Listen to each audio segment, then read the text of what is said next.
So, this is vlog number 2 of looking at the novel and how Lee was trying to, what Lee was trying to say about racism through the novel.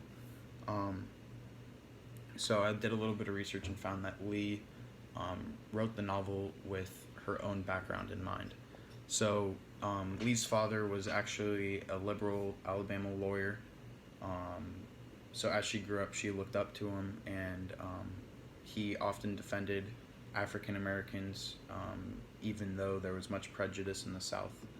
He defended them, and just like Atticus does in the story, um, her father did the same in real life.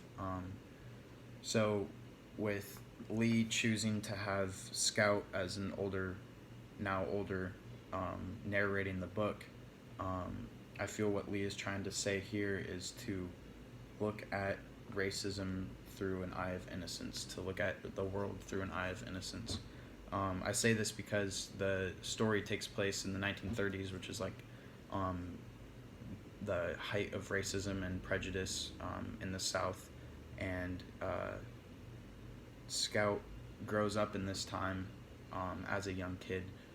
But as we can see through the novel, she doesn't have the same eye. She doesn't have the racist eye that most of the people do in the town. She's kind of, I feel that not only Scout, but just children in general are innocent and just are full of love and are just willing to understand anyone that they meet, no matter what they look like, no matter where they've been, no matter where they come from.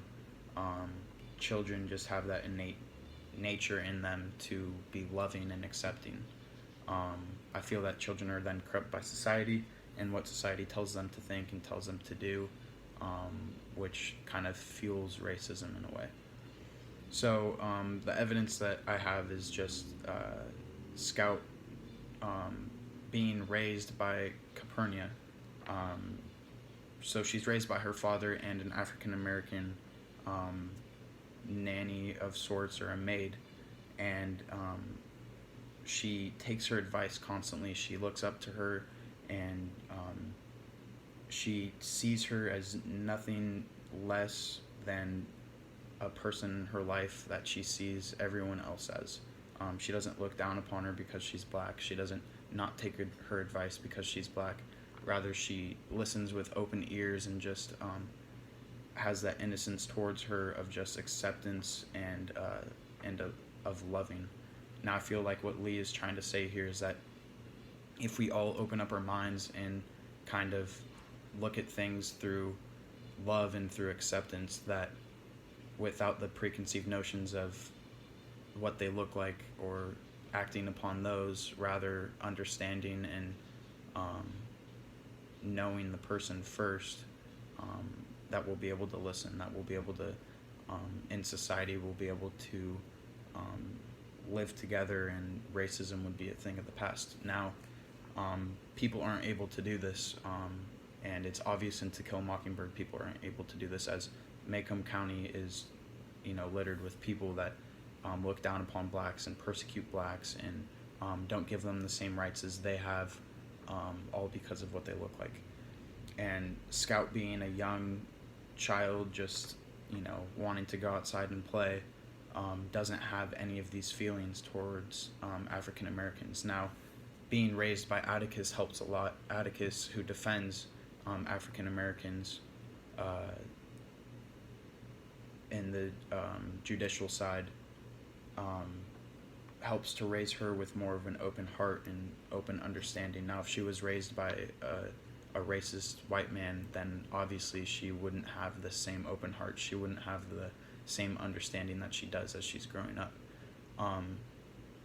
So what Lee is trying to show through her own background and through the background of Scout is just to accept others and just to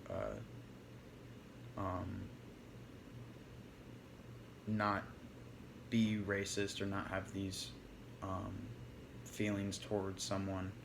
And she does a great job throughout the whole book of just showing how Scout kind of notices these forms of racism throughout her life, and as she grows older she becomes more aware of what's actually going on, and just how bad it is. Um, and through this, Lee is trying to explain to us that if we look at ourselves this way and if we look at the world this way, that it would kind of become more clear of just how disgusting and how inappropriate racism is. And with this, we'll be able to change our lifestyle. We'll be able to change kind of the way we think about others.